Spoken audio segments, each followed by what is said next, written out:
Well, good morning. I'm going to hear that one more time. Good morning. I'm way more excited, I think, than everybody else because I wasn't here last week. I missed you guys. I was away on my anniversary. 28 years. How about that? So I am super excited. We got snowed out the week before that. So I haven't been here in a couple weeks. I'm so happy to see your faces. Are you guys ready to worship with us this morning? I'm going to ask you to stand up. You don't have to turn the lights on, but you guys can see each other. Shake somebody's hand. Welcome them here this morning.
Father God, you are so worthy. Thank you, Lord, for your amazing grace, your unfailing love. God, thank you that you have been teaching us how amazing your love is and how to amazingly and wisely love others, God. We pray as we continue in worship that you would inhabit our praises. God, I pray that we would focus on the lyrics of these next two songs. God, I just praise you that when we call to you, you come running to us. God, you are our hope. You are our righteousness. You are our anchor. You are our cornerstone, God. Whatever we face in life, you love us with that amazing love. God, we offer these praises to you.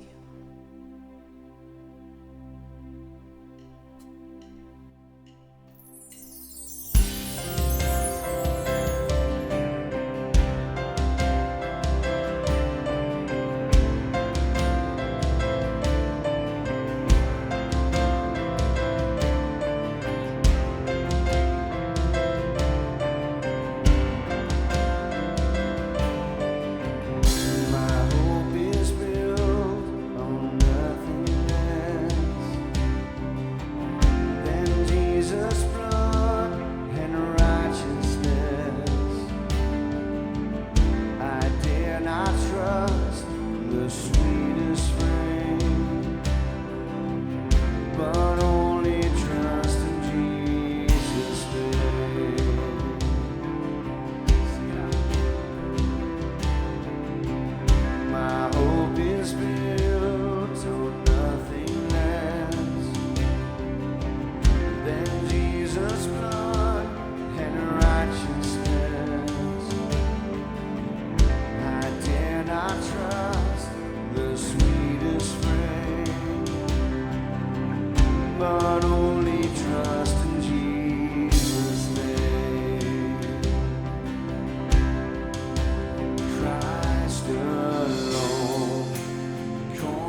nothing in him be found. Trust in his righteousness alone. Fall and stand before the throne.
came to my rescue, and I wanna be where you are.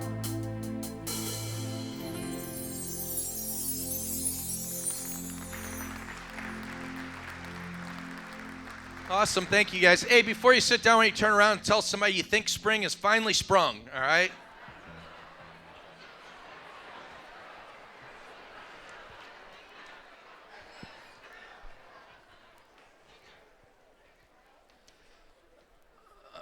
Doesn't it start feeling good? We've actually had some sunshine and warmer weather. It's just, I love this time of year. I spent all week, and I had a wedding on Friday night that I officiated up here, and it was great. And then, but it's college basketball and high school basketball. I watched games all week. We got SLU going today. Hey, Dan, he yelled hockey. Dan, just calm down. I'm getting there, okay? Just calm down. So, and then the Blues, we might have some playoff hockey coming up, right?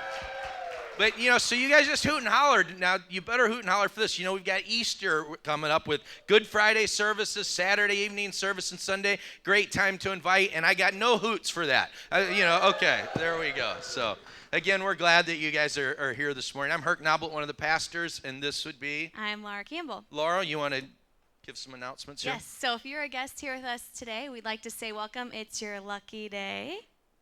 Get it? I get it. St. Yeah. Patrick's Day? I just didn't think it was very funny, but Oh, I okay. got it. Well, So, you got a few laughs. no, that was pretty good. Yeah. So we have some announcements that are just for you. First off, Before you go on, you're wearing green. Yeah. Is there much green out there? You know Yeah. what? This is gonna. Noblitts aren't real competitive, but I grew up and we're Oakville guys, and I've always hated Melville because that was our rival. So I don't have one green thing in my wardrobe ever because that's Melville color. So I well, can't I work wear at anything. Limburg, so I have lots of green. I've been wearing green all week. Okay, there you go. So anyways, if you're a guest here with us today, we'd like to say welcome. We have some important announcements just for you. This guest brochure, you're going to want to pick this up after service. It's at the Information Center. Inside, it'll tell you information about our church, and then also there's 2 free coupons. So you're going to get a free drink from the cafe, and then you can also get a free t-shirt for you and everyone who's here with you from the Connect Desk. So make sure you pick this up. Also, you'll notice that we don't take an offering in this service. We want you to sit back, relax, and let this service be our gift to you. However, if you do call Oak Bridge your home, we want you to give with a grateful heart, and there's joy boxes throughout the campus, as well as online giving and text giving. And lastly, you'll notice we don't take communion in this service, but a room right behind me called the Reflection Room is a place where you can go and do that, and then you can also pray with people, and then there's a place where you can write down prayer requests and praises. So make sure you check that out. Awesome. Thanks, Laura. Hey, I know I mentioned last week that Married Life Live on Friday night was going to sell out, and by the time I got home early last Sunday afternoon, it was sold out. So Friday night, all the tickets are gone. This place is going to be packed out. I actually am oversold, which is cool. You're going to be in here like sardines. But Saturday morning, I know in the bulletin it says sold out. Saturday morning still open. So that's an option to come Saturday morning. Still going to be a great time. 3 hours. Going to be hilarious. Working on your marriage. So I'd encourage you, if you weren't able to get tickets for Friday, sign up for Saturday. And if you did have tickets for Friday and haven't signed up for Saturday, I'd tell you, you're going to regret it if you don't go. We'll be out of here by noon on Saturday. So encourage you to do that. What, tonight, anything going on tonight? Yes, so tonight is The Edge. So No, it's not The Edge. Oh, sorry, it's not The Edge. Yeah. It's small groups. There we go. Small groups, So, yes. Tonight is small groups for this middle school, Middle high schoolers school. and high schoolers, It's yep. like The Edge, but you meet in houses instead of up here. So make sure if you have a student, they know which house they're going to. 6 o'clock we'll start up.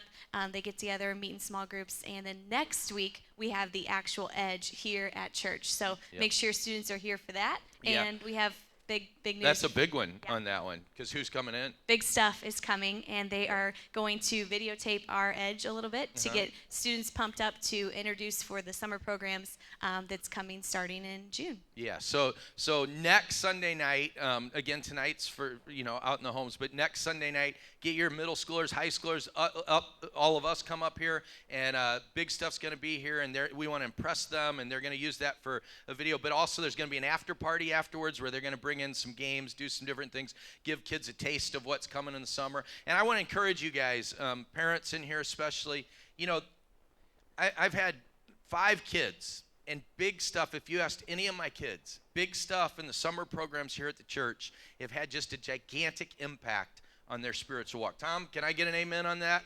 So I would tell you, I know we try and keep the cost as low as we can, It's $610 to go to Big Stuff Camp, and we lose $100+ on each kid that we send down there, and we don't lose it because it's an investment. We've baptized over 80 kids the last 2 years down in the ocean. So sign-ups for the summer programs are online. I would tell you guys, I know it's a sacrifice. I would redo your calendar and just, we're going in early July this year, and I'm telling you, get your middle schoolers and high schoolers to go to that and have them invite people. It's a week down on the ocean, down on the beach, and just a great time. So do that. What else we got going on? This week, Wednesday night, we got a toolbox class that I'm going to be leading on boundaries that goes along with this series. That's this Wednesday night. Then the following Wednesday, and for 3 weeks, we're going to do understanding the Bible in toolbox class. So if you've never been through that, we give you, at the end of the 3 weeks, we give you a free study Bible. You are going to be less intimidated by this big book that we call the Bible, that is our guidebook for life. It gives us the story of Jesus Christ and who we are, who God is. So I would tell you to go to that if you've ever been just kind of intimidated by the Bible, or if you just want to learn what it's all about and how to navigate that better. So encourage you to do that. I mentioned Big Stuff. What else did I tell you anything that I'd forgotten? I think we've covered it all, right? I think kids, maybe? Yeah, we got kids. So we've got a video. Again, we pour into the next generation ministries. I mentioned the middle schoolers and high schoolers, and we mention that every week up here. And I've also said, there's 250 kids over from 4th grade down in that side of the building every Sunday morning. That's amazing to me. It's amazing to me when I think about working over there. I start getting eye twitches and all kinds of stuff. Just So, but we need help, and we just want to show you a little bit what's going on over there with this video, and you can watch this. And then Katie's going to come up.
Good morning. My name is Katie Hagley, and I help lead over in Oak Ridge Kids. And so I just have a few things I wanted to tell you all about this morning going on with kids ministry.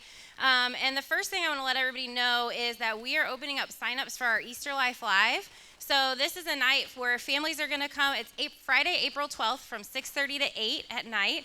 And we're kind of revamping it a little bit this time. If you guys have kids and you've ever been to a Home Depot workshop on like a Saturday morning, or you've heard of that, so we're kind of doing something along that lines. But kids are going to come in. We're going to have a great service, tell our kids all about Easter and what the Easter story is about. And then parents will head into a room together. You guys will build a little cage for a butterfly net, because we're going to send you home with caterpillars that will turn into butterflies, which is my kids' favorite thing every single spring. We love it. And we're also going to build a butterfly feeder for you to hang out in your backyard and just kind of also go along with the Easter story. So we hope you guys can sign up and come. You can go to the Oak Ridge website under the events tab, and you can find a link to sign up for that. So we only have room for 100 families. So make sure that if you want to be here that you sign up early. So, and then also we have baby dedications coming up in May 19th actually. And so if you have had a baby recently and you would like to dedicate them, same thing. You can go to the website under the events tab and find the baby dedications page to sign up for a class and to dedicate your kiddo. So As you guys saw, and as Herc said, normally on the low side of average is 250 kids over in our Oak Ridge kids area, birth through 4th grade. Last week, I think it was closer to 280. So it was a little crazy last week, especially second service. It's like people slept in or something. It was kind of weird. So I would love to come to you guys and say, I see so many awesome Oak Ridge Kids shirts in here. And first of all, thank you guys that currently serve and volunteer in Oak Ridge Kids. I'm so grateful for all of you. If you are looking for a place to get plugged in, we would love to have you as part of our team at Oak Ridge Kids. In fact, just this service, in our 3-year-olds room, we had to close the door and say, I'm sorry, we're out of room because we only have 2 volunteers in there for our 3-year-olds kids. So we need you back there. We're really looking for volunteers in our 3-year-olds room as large group teachers. So if you're someone that maybe has a teaching ability naturally, we're looking for people to teach our elementary kiddos up on the stage and tell them stories each week. We're also looking for people that are interested in working with 5th and 6th graders in our detour ministry. And another big area that we're looking for some help is over in the Hangout, which is in the care center during second service. And what the Hangout is it's a place for kids like my kids who are here every single week, both services. They get to go to their class first service, and then they get to go over to the Hangout and hang out during second service, so that they're not back in their room both services. And it's a place for people who serve. They can bring their kids over there to kind of just hang out and relax during second service. So we're looking for some adults to be over there. And really, during that time, the kids watch Netflix movies. They play on iPads. They play video games. They do crafts. So it's just kind of an area to hang out with kids. So if you're interested in serving in Oak Ridge Kids, you can go to the Connect Room. They have little cards that look like this. And it says text OB Kids to this number, and then you'll get a link to sign up. And we go through background checks, and it's kind of a little bit of a process. So just be patient with us as we go through that process. And you can also go to the greeter station in the Oak Ridge Kids area, and they have the same thing for you to sign up. Awesome. You talk faster than I do. I talk That's fast. pretty cool. I get that a lot. I'm sorry. Yeah. So that we gave you guys a whole lot of stuff, right? I mean, there's a lot of things. Check out the website. Go to the information desk. Go to the Connect Room, and they can help you out with that. Why don't we take a deep breath, and we're going to get ready. I think Tom's concluding the series this week, but let's just go to God in prayer. You take a few moments on your own just to digest, just to talk to our God.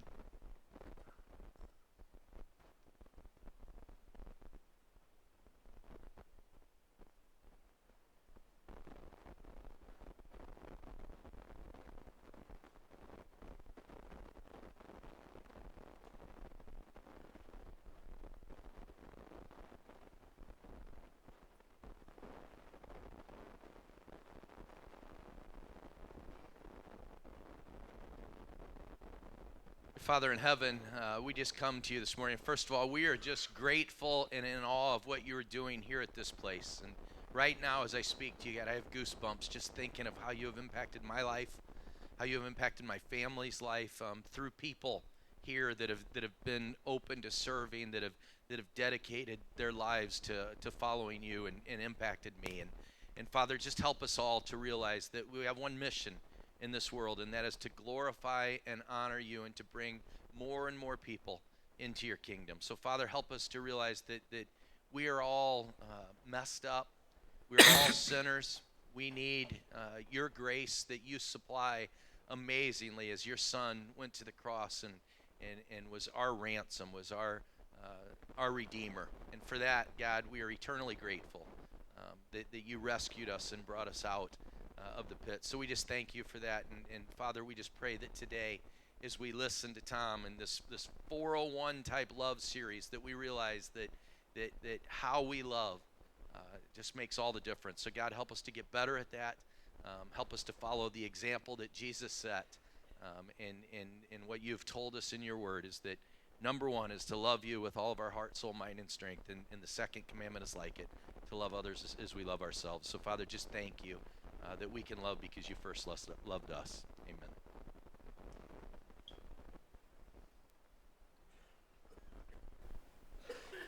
Well, good morning. And good morning at Oak Bridge City. Hello. And if you're watching online, hello. And if you're out in the foyers, both foyers, hello as well. Hey, this is the final of this series called Wise Love, and it's 401 level loving. And there is a song that I wish Chuck could have sang. If I would have given more time to prepare, I would have them sing it live. But it's a song that stuck with me since 1977, and it's kind of a warning song. And I want to play the first lyrics of it. You guys ever heard of the band Foreigner? All right, listen to this song. This is a warning song. I don't want this to be you. Go ahead and play that. You're as cold as ice. You're willing to sacrifice our love.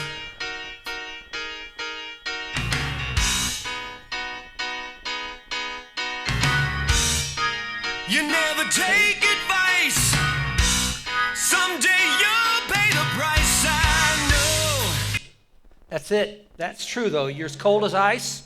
You're willing to sacrifice our love. You'll never take advice, and someday you'll pay the price, I know. We talked a lot last week about fools that never take advice. Foreigner, I know, didn't know the scripture, I'm guessing, that we've talked about before. But that song, I've remembered it since 77 when it debuted, which, by the way, is my graduation year in high school. 77, the class that came from heaven. Anyway, you guys should know that. So here's the point. Wise people, they don't have to pay the price. They take advice. They don't have to pay the price. Unwise people, they pay the price and they lose love down the road, and that's what they sacrifice. So there's 4 things that I kind of mentioned before that I'm going to just recap before we really get into where we want to go today. When we first started this series, I said, look, you got to guard your heart, and that's found in Proverbs 4:23. Proverbs 4:23 says, above all else, guard your heart, for out of it is the wellspring of life, for out of it is where your life flows. That's one of my life verses. Guard it. You got to take care of it. And we made the statement that you needed to set boundaries. You need to allow consequences, and you need to trust God. But you need to guard that heart, because you can't give what you... So if you don't have love in here, you can't give it. You can't give what you don't have. And then the second week, we talked about love your neighbors yourself. And I mentioned that a lot of Christians get the first part about loving your neighbor, but they don't understand that with Jesus, he doesn't like it when we say something bad about our neighbor, when we call them knuckleheads, idiots, and he doesn't like it when you say that about yourself. And you need to love yourself. And again, we remembered that statement by making this statement. If I feel bad about me, it's hard to feel good about you. If I feel bad about me, it's hard for me to feel good about you. And you guys can say this with me. I am the what? The treasured child of the Most High God. Say that with a little more gusto. Both campuses, ready? I am the treasured child of the Most High God. That's the truth. That's the truth. You're unique. Your value is worth Jesus. Then the third week, we talked about love each other deeply, because it covers over a multitude of sins. And we said you need to attack with love, and the way you need to attack with love is 100% grace and 100% truth all the time. Not a little grace, not a little truth, not grace and truth. Both of them together, 100% all the time. We said that's the challenge. That's a tough one. And but when you get it right, it does bring rest. It does bring compassion to people's lives, and it does give them freedom. And then last week we talked about a 3-step strategy to attack with love. And we told you about to keep some distance from fools. We told you to ask a couple questions. Do you really want to get well? And do you really love me? And the statement that I want you to remember was define the who before you do, and then ask a question or two. So if you missed those, you need to catch up with them. I've been applying them as aggressively as I can, certainly during this series, but for a long time. It pays off. 401 level love is not easy, but it is so valuable in a Christian's life, and I ask you to do all these things. So today is kind of the crowning piece, I believe, key pieces of the puzzle. Jesus asked Peter this question 3 times. He said, Peter, do you love me? Peter said, yeah. Peter, do you love me? Peter says, yes. And he says, Peter, do you love me? And Peter says, you know I love you. And then each time, what Jesus basically said was, go and feed my sheep, go and do something. Prove it. Show it. Add some weight to it. You say you love me, add some weight to it. Put some skin in the game. Put some skin on the pavement. You say you love me, give it some structure. Make it visible. And I think the same thing, if Jesus walked through the doors here physically today, he'd say the same thing to each of us. Do you have some people that you love? Show it. Add some structure to it. Give some skin to it. Put some skin in the game.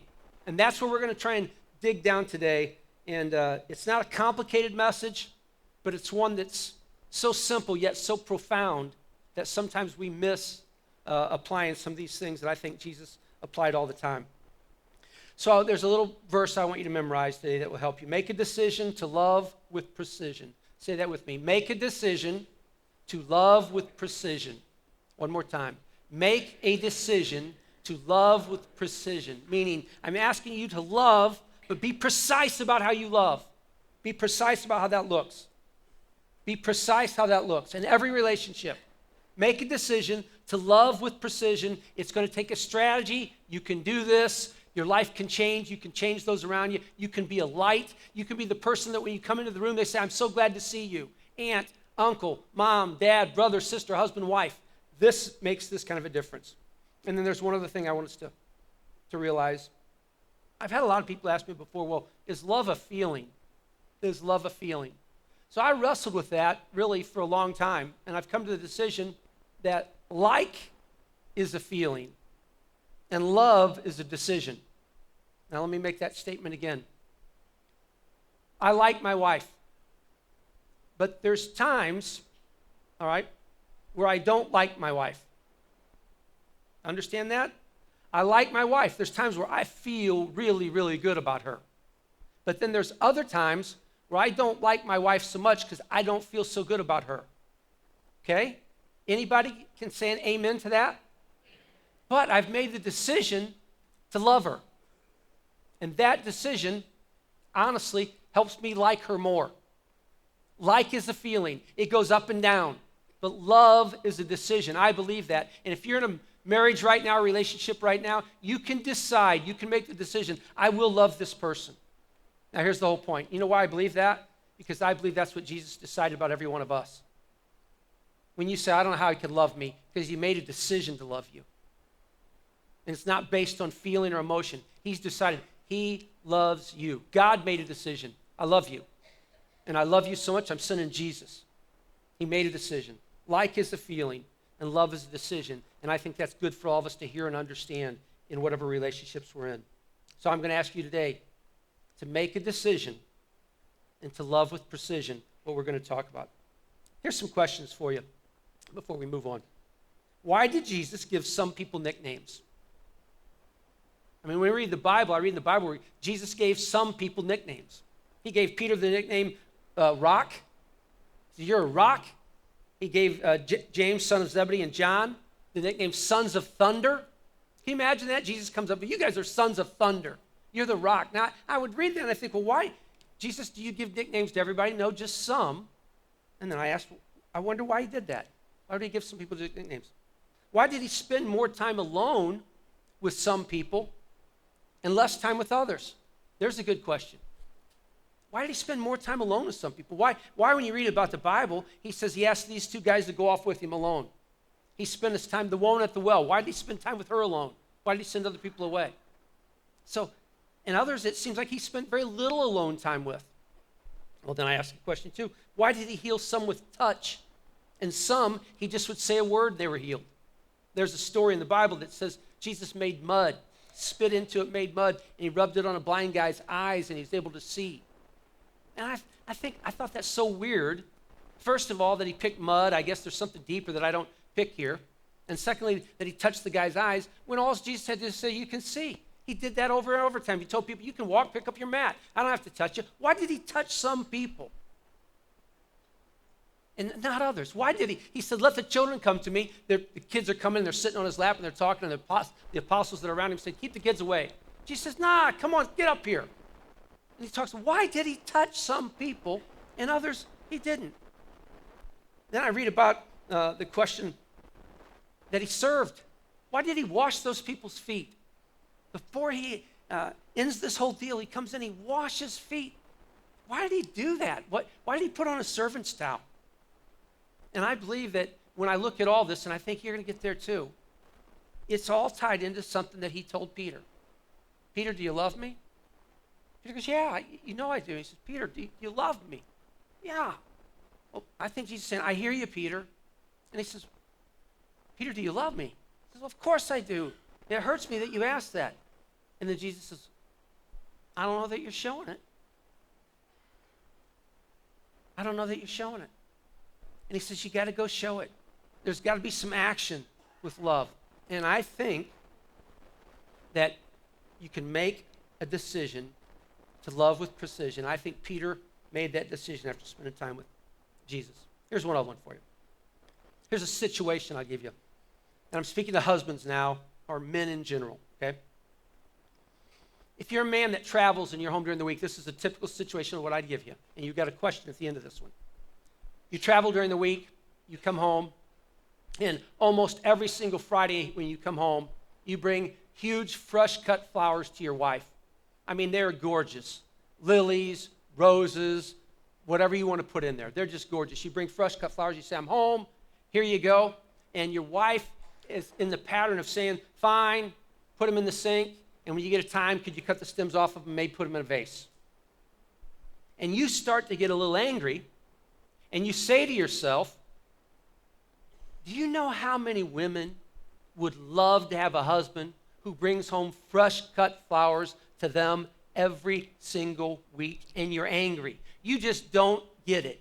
What's going on? You just brought her flowers. Why is there no love in the air? What's the deal? That's one situation. Well, here's another situation.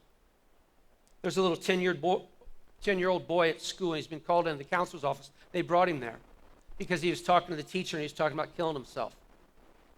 And the teacher says, well, we got to talk about this. So he goes down to the counselor, and the counselor speaks to the little boy, and the little boy goes, my parents, my mom and dad just don't love me. They don't love me at all.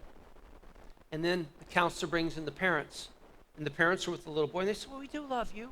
And the parent looks at the counselor and just says, we treat all of our kids the same. We love them just the same. And yet little Johnny just doesn't feel loved.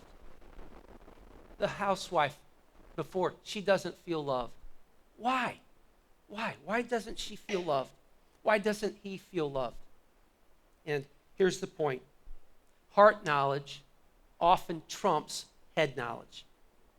Saying that you love somebody, that's fine. To say that somebody says, I love you, but I tell you what, my wife can say I love you all day, but if I don't feel like she loves me, it doesn't make any difference. I can say the same thing to her. I love you, Kathy, but if she doesn't feel loved, it's depleting. And let me say one other thing. I don't have time to preach this message, but I wanted to get this out for some parents. In Proverbs 22:6, it says, train up a child in the way he or she should go, and when they're old, they will not depart from it. That verse is singular. In other words, if you have 3 children and you're parenting them all the same way, they're not perceiving their love the same way. I do believe in that situation that I gave you that the parents did love the little boy, but how they loved one kid wasn't the same as how he perceived love. So when you have children, you can't train them up the same. It's train up a child in the way he or she should go is the wisdom. It's individual. That's not part of this message, but I want you to get that. Feelings over facts. Feelings trump facts. Say that with me. Feelings trump facts. Is that true or not? In other words, how you feel, it may not be an indication of what's really going on, but how you feel, that is reality of that moment. So this love thing is huge. The question is not do you love your children. That's not the question. I can't think of one parent hardly, that doesn't love their kids. The question isn't whether you love your children. The question is whether your children feel loved. The question isn't whether you love your wife, you love your friends, you love your mom or dad, you love your brother or sister. That's not the question. The question is, do they feel loved by you? That is the question. So get this thing out of your mind of, well, I love them. Get it out of mind. Do they feel loved by you? That's a better way to go. All right. So I've got some props up here. This is a tank, and the way we're going to look at this tank today is, this is a love tank. And when somebody's heart, when their love tank gets drained and it's empty, that's dangerous. So bear with me. Here's what I mean. When your love tank gets drained in a marriage, do you know what happens quickly? Anger. When your love tank is empty, it is real easy to get mad at somebody that you actually love. When a little kid's love tank is drained, they wall everybody off, that the world's caving in on them, it becomes a very, very dark place. So we don't want to drain love tanks. We want to be people that fill love tanks. Jesus would have been the one that would have said, come on in, I'm going to fill yours up. Come on in, I'm going to fill yours up. Come on in, I'm going to fill yours up. That is exactly what people who follow Christ should be thinking about. Not that you say you love, but I want to help you feel loved. And certainly in the context of family relationships, we can't be tank drainers. All right. There's 5 ways, there's more, but there's 5 basic ways that you can be a person that fully fills love tanks. And it comes from a book called The 5 Love Languages. It's in our bookstore. These 5 things are critical to filling a love tank. And before I move into them completely, if you don't speak some of these love languages into people, you will drain their love tank unknowingly. Okay? You will drain their love tank unknowingly. So what I'm going to ask you to do today is, when all of you came in, you got a sheet of paper that had 30 questions. Fill that out in your time. You can figure out what your primary love language is. Almost all people have a primary love language, and there may be a secondary one. All of them fill love tanks, so they're all good. It's not like you just have one over the other. But some people feel loved a certain way. Sometimes it comes from how their mom and dad treated them. Sometimes it comes from just how they're made. But they're all critically important. Studies show that most married couples never have the same love languages. Studies show that very few people do. So you've got to learn. You can't just say, I love you to your spouse. They perceive that. They feel that totally differently. Your children, it's the same way. Same in most households. Most children grow up with different love languages, which makes you show why you have to love them differently. That's just how they're made. All right. So the first one I'm going to talk about is words of affirmation, affirming words. That's the top one, words that affirm. This is my primary love language. When I did your score this morning, I think I've got it with me. On words of affirmation, I scored 12. That was double, almost double something, anything else. So words of affirmation are simply this. They're words that build up, they encourage, they're kind, they're humble, they're respectful. Mark Twain said, I can live for 2 months on one good compliment. Now, if you've got the words of affirmation as your love language, when somebody says something to you, the right person, a key person that you know you love, it just fills your tank. It's like just, whoosh, you can just feel the thing go from empty to full. It's just huge. My son Matt, his love language is words of affirmation. And he's a very coachable kid, meaning if you have him on a sports team, he takes instruction well, he's humble, he's kind-hearted. But when I coached him in basketball. And I found early on in grade school, when I would tell him to do something, hey, Matt, you can't shoot that way. This is not the time to pass the ball then. Here's what you got to do. I noticed that it deflated him. He didn't respond to it the same way another coach would say something to him. And then I came to realize what Matt wasn't hearing was the instruction. What he was hearing was, my dad doesn't love me. Now, do you get that? I wasn't saying that. Look, I love you, but you're shooting like crap right now. Quit it, right? It had nothing to do with that. But that's not what he heard. He never heard that. He never heard that. Now, if I want to make a decision to love with precision, if I want to love how Jesus did, if I want to fill his tank, I got to figure something else out, and it can't be like this. What I realized was if I coached him, I could only say positive things. And I got news for you. He might have been a worse basketball player with me as a coach, but he's a whole lot better person with me as a dad. Amen? So you might have to give up something for something else, but that's wise. So your wife says, you know what? My husband's love language is words of affirmation. And I tell him all the time he's got to get better because I love him. You know what he says you are? He says you're a nag. And you know why he says it? Not because you're not right, but because you're draining his love tank. And he loves you. And it hurts. It hurts. This is a true story. If a person's got words of affirmation as their primary love language, you have to watch what you say, because while good things, encouraging words, kind words build them up, the opposite drains them fast. I've said this before. There's sometimes when after I give a message on Sunday, there's some people I don't want to ask because I know they're going to tell me how the message was. And if I thought it was lousy, not a good message, not what it should have been, I don't want to hear it because it hurts. It hurts too much. Okay? So there's other people I can ask, and they can say, you went way too long here. People checked out 5 minutes earlier, and that's okay. All right. Just as a random right now, I know you haven't taken this right now, but this is just Oak Bridge City. Come along with me as well. If you think one of your love languages, one of the main languages is words of affirmation, just raise your hand. Anybody? Yeah, look around. Now, keep your hands up. Here's why I want you to do this. Because if that's somebody that you're in a relationship with, take a little mental note. Use kind words with them. Use respectful words. Use words that would build them up. Watch on negative things. Watch on things like that. If you want to be precise with how you love them, if you want to fill their love tank, if you want to see the relationship get 10 times better, that's what I'd tell you. Watch that one. All right. Just a thought. Maybe that's why Jesus gave nicknames. Hey, Pete, you're the rock. I could see Peter just going, yeah.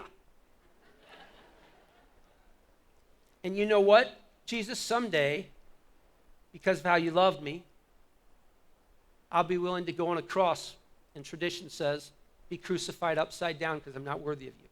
That's love. And I believe Jesus spoke it. The sons of thunder. You guys are the sons of thunder. I bet they ran through walls for Jesus. Hey, don't you want somebody you love to run through a wall for you? Make the decision to love them with precision. You can have that. Second one, quality time. And quality time it's undivided attention. It's focused attention. It's not close proximity. Okay? It's not like, well, let's all go out to eat, and there's 4 of us at a table, and all 4 have their heads in a phone. By the way, if you have the love language of quality time, I feel bad for you right now in this era. Because an iPad, phones, computers take away from all that quality time. Well, I'm sitting with you in the front room, aren't we? Yeah, but your face is in the phone the whole time. That's not quality time. It's undivided attention. Have you ever spoke to somebody for 3 or 4 minutes and you said, what do you think about that? What was that? And you didn't say, when you said, what was that? You didn't say, what was that? I hate you. I don't love you. You didn't say that. But you know what they heard? What was that? You don't love me. You don't care enough to give me undivided attention. I've had this one, or I've asked people before, and I'm stepping on toes now, all right. My love language is not quality time, so this doesn't hurt me, but I've just seen this one. I've asked people before, hey, we're talking right now, it appears a little rude. Why are you on your phone? Oh, I'm having to text somebody for a good cause, they tell me. It's a good cause. Oh, my sister needed an answer. Well, that doesn't change the fact it sure feels bad to me, right? Just because it's a good cause. Well, I just gave $500 to American Cancer Society. Would you rather me do that or show you some love? Show me some love. Pay the bill later. Right? I think I'm speaking for people that have this love language of quality time. It's not close proximity. It's not. It's undivided attention, focused attention, and it is also this. It is quality conversation and quality activities. If you want to have quality time with people, think about it. It's quality conversation. What are we talking about? Think about what you're saying. Be prepared for the conversation. If you're going in for an interview, a job interview, with a total stranger that you don't know, you prepare for that interview. How about for the person you love? Do you think about the conversations that you're going to have that they'd want to talk about? If they don't like politics, don't be talking about politics just because you do. Figure out what they are. Be precise with how you decide to love them. And here's the payoff. It pays off tenfold. Their tank goes up. Everything is better with it. Love makes the world go what? Round. It's true. It's a true statement. All right. Remember that flower story about the wife? I think she had quality time. See, I think he was gone all week. And I think when he came home, and maybe it's for good reason, he had to be gone. I'm not judging that. He came home. He says, sweetie, here's some flowers. I think what she heard all week was your job, your hobby, the golf tournament, fishing, hunting, girls' night out was more important than spending time with me at this time period. I think that's what she heard. And she says, you could take those flowers and you can stuff them right up the drain of the sink. Is this right? He could have made it so much better by time saying, look, what we're going to do is when I travel now and then, I'm going to bring you with me. We're going to go out. When we come out, there's certain times period for 3 days. I'm not going anywhere. I'm spending all time with you. Those are things you can work out. Make a decision to love with precision. You can do this. Maybe that's why Jesus asked some people to go with him alone. Okay, I'm going to the garden to pray. I'm going to pray all night. Will you come with me? What? Me? Yeah. I want to spend some with you. You got 3 kids. You know the young boy likes time with you. I don't remember a lot about a young kid, but I remember there was a day my dad, I had to be in below 3rd grade, and I don't remember a lot of memories. But my dad, he used to go get the Indianapolis Star paper. We lived in Indianapolis. He'd drive into Indianapolis to get the paper. And I remember there was a day that he said, Tom, will you come with me? I'm going to go get the paper. And I remember Petulia Clark was singing the song Downtown. Downtown. That filled my tank. My dad asking me, not Steve. Herc wasn't even a thought at that time period, I think, you know. Not my older brother Steve, me. Quality time. Now, if you're a student, if you want to know your kids, just going to get the paper. What a difference. Now, not all of them have it, but that made a difference to me. You can too. Third one's receiving gifts. And gifts are physical reminders of love. They're visual symbols of love. They show that you care. Now, sometimes gifts can be negative. If you forget a person's birthday or their anniversary and their love language is gifts, you really wound them. I can say this personally. I've never done that, all right? But I'm aware of that. My wife's love language is not gifts. My daughter, Katie, who you saw up here just a second ago, her love language is gifts. And sometimes, by the way, you know what a person's love language is by what they do. She loves to give gifts. And if you're in her ministry right now, that's why she's buying donuts for you, getting you shirts. She's wrecking our budget doing this because she loves you guys. But more power to her on it. They're physical reminder, visual symbols of love. They're the gift of yourself at times. You know when somebody's hurting?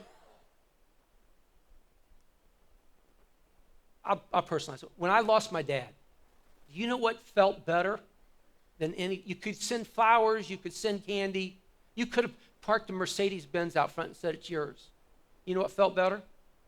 Somebody there that just says, hey, I'll walk with you. The gift of self is huge in times of crisis. The gift of self. If you're married to somebody and they're crying and you give them time, you give them yourself, you give them an amazing gift. I wanted to show you something. By the way, gifts don't have to be expensive. They do have to be appropriate. So there are times where, you know, if you're getting married, you could get a rubber band ring if you want for your wife, but I'd probably not recommend that. I'd get one that's probably right. So they got to be appropriate, but they don't have to be expensive all the time either. I'll show you one. I was at Grandparents' Day Friday, where Henry, my grandson, who's 4, goes to preschool. And here's what he gave me. Yeah, I knew I'd get the awe from some of you. It's his hand upside down, and it says, I'm lucky because I have you. Now, I know Miss Vicky wrote that, but this is Henry's signature. You know, do you think this is valuable to me? Yeah. I'm bringing it to you guys. I told Henry we'd put it on the refrigerator. And I'll give you another one that this was sent. I think this was either from Henry or Tripp when they were little. G is for Grandma. He wrote that. Now, again, you automatically know what that does to my wife, his grandma's love tank. You know what it does to your mom when your kid gives you something like that. You can do this. You can write a note. You can send somebody a $10 gift card to, hey, I just was thinking of you. Here's a Starbucks gift card. Go have one on me. And I tell you what, sometimes, I'll borrow it from Mark Twain. Sometimes a well-placed language of love will last somebody for 2 months because they never get filled that way at all. Receiving gifts, it's a big deal. I don't know. Maybe it's why God gave us Jesus. For God so loved who? For God so loved us that he gave us the gift of who? His own son. Now, wow. That's some kind of love, huh? He just didn't say it. He showed it. Well, the fourth one is acts of service. And it's doing things you know someone would like to have done. It's just not,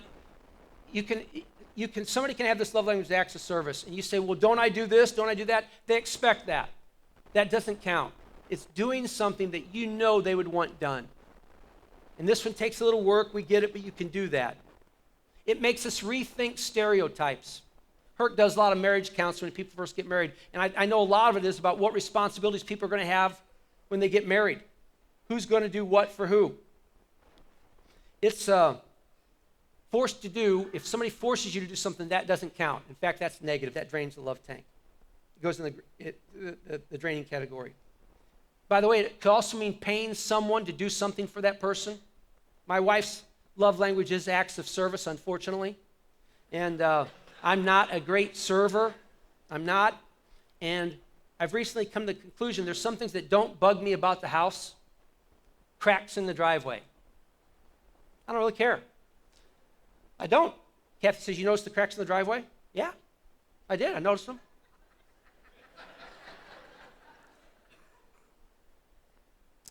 But if I fix those, she would perceive that as I love her more. Truth. Truth. If sometimes I took out the trash without having to be reminded, her love tank would go up more. It would go up. Maybe that's why Jesus washed people's feet. Just to show them that he loved them and just say you can serve. Seems like Jesus was a lot about love. Acts of service is something you can do. You know, you got a neighbor and you say, we're not really close. One day go over there and rake their leaves. And when they say why, just say the prayer to God, God, I pray that their love language is acts of service. Say why? Because you're a good neighbor. And see if they don't become a better neighbor. They will. This stuff is huge. Not by one-fold, not by two-fold, but I believe by tenfold. All right. And the last one is physical touch. And it's kind of self-explanatory. It is the one that I wish my wife had, but it's not. All right. And it's the power of touch. And there's some studies that we can tell you. Held babies, it's not even a question, develop healthier emotionally than non-held babies.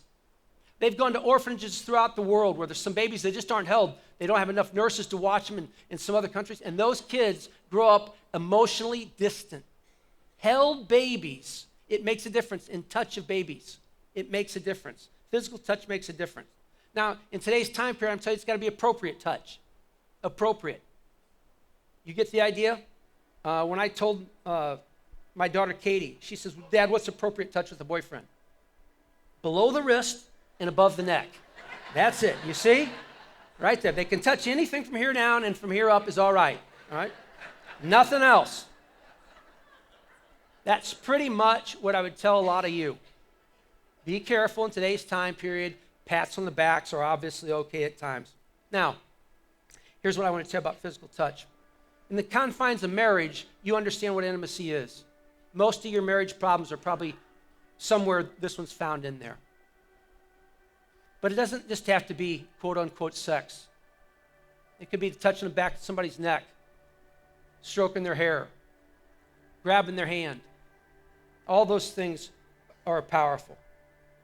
In the middle of a crisis, when somebody's crying, if it's your wife, you have to hug her. It speaks volumes. Some people, have you ever had anybody come up to me? I get it every week, one time a week. Somebody come and say, I just need a what? And I know exactly. I just need a hug. I need to feel loved. It's empty. I need to feel loved. Watch spanking for a kid whose love language is physical touch. For one kid, you can whack him 5 times and he just understands about discipline. For another little kid, you whack him 5 times and he says, you don't love me, you don't love me, you don't love me, you don't love me. He doesn't hear the criticism. You got to watch it.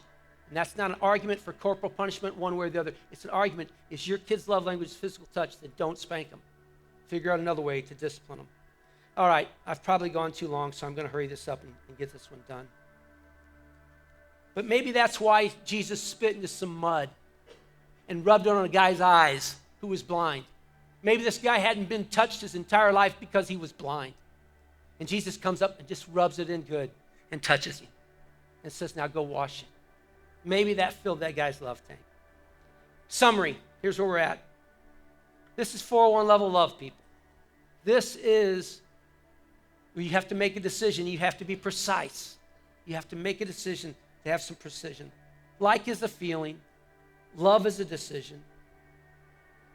So what's your love language? You're going to have to tell some people around you. What is it? This is what fills my tank. If you love me like Jesus. Peter, do you love me? Yes, I do. Well, then show me. Peter, do you love me? Then show me. Peter, do you love me? Then show me. Sweetheart, do you love me? Then show me. That's a fair thing. Show me. It might be through words. It doesn't have to be physical touch. It might be through quality time receiving gifts. But show me. And if it's not yours, I get it. It probably won't be. How about those around you? You should know what your kids are. Start to figure it out. We're already trying to be all over our grandkids to figure. I want to be the best grandpa ever. I want to keep their tank full. When they come to my house, I'm going to fill that tank. But to do it, I have to be precise with understanding what fills it and what can drain it. I have to be aware. And I have to ask God to help me. What's yours? What fills your tank? Father, we come to you. And we thank you. We thank you that you're a tank filler, not a drainer. That you really do love us. God, I ask for the person that's in here today that knows beyond a shadow of a doubt that they haven't spoke the language of somebody that's close to them. That they understand fully, not condemnation, but they understand fully that deep love overcomes a multitude of sins. And if we've missed the mark up to this point, we can love well going forward, and it will fix so many things. That's the power of love. It's not something that's weak. It's atomic. It's nuclear. When we apply it, it can fix so many things, but we have to do it in the way that you've showed us and taught us. God, may we come to you boldly with requests to make us wiser in love. May this be a season that we lean into, that we make a part of our life. Father, I thank you for all you've done. I thank you for all you do. May your Spirit touch our hearts. It's in the name of your Son, Jesus, that we come. And all God's people said, amen. Let's stand and sing with our King.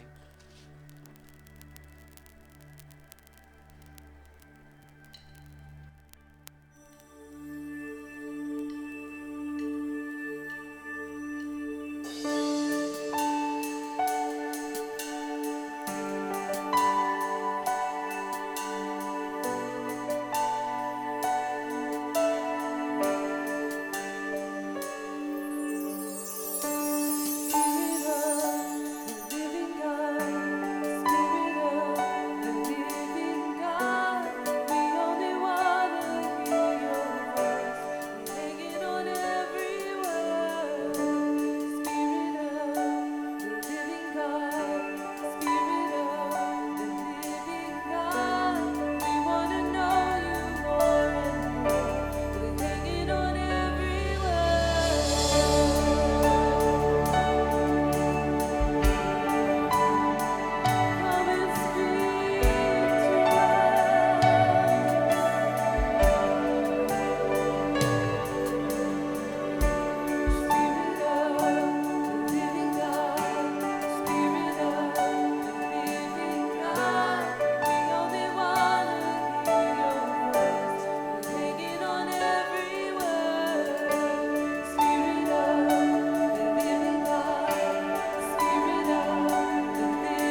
I want you to hear this announcement before we get out of it. I've got a couple questions I want to ask you.